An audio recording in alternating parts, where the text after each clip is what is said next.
ওর হচ্ছে অনেক বয়স্ক একজন কুকুর এবং চোখে ঝাপসা দেখে। স্বভাবতই যখন খাবার দেওয়া হয় 10 মিনিট 5 মিনিট পরেও খাবারটাকে খুঁজে পায়, যার ফলে আমাকে এইভাবে একটা একটা করে দিতে হয়, কারণ অন্য কুকুর এসে খেয়ে চলে যায়।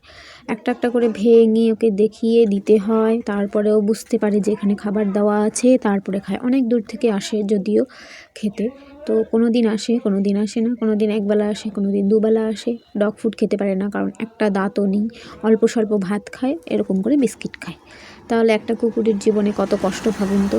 বুড়ো বয়সেও খেটে খেতে হয়, মানে খাবার জোগাড় করে খেতে হয়।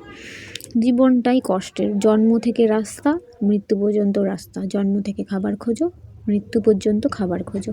পড়ে থাকলেও কেউ ছুঁয়ে দেখবে না, অসুস্থ হলেও কেউ ট্রিটমেন্ট করবে না, এতটা কষ্ট হচ্ছে ওদের জীবনে। আর এগুলো বোঝার জন্য মানসিকতা দরকার। যাদের মানসিকতা রয়েছে তাদের তো মানুষ পাগল বলে দেয়। আসলে পাগল না আমরা, আসলে আমরা প্রত্যেকটা প্রাণীর কষ্ট বুঝতে পারি। সেটা আমাদের দুর্বলতা কিনা জানি না, কিন্তু সেটা আমাদের একটা ভালো গুণ, যে ভগবান আমাদের একটা সুযোগ অ্যাটলিস্ট দিয়েছে কোনো একটা ভালো কাজ করার জন্য। অনেকের তো সুযোগ পেয়েও কোনো কিছু করার ইচ্ছে জাগে না মনের মধ্যে,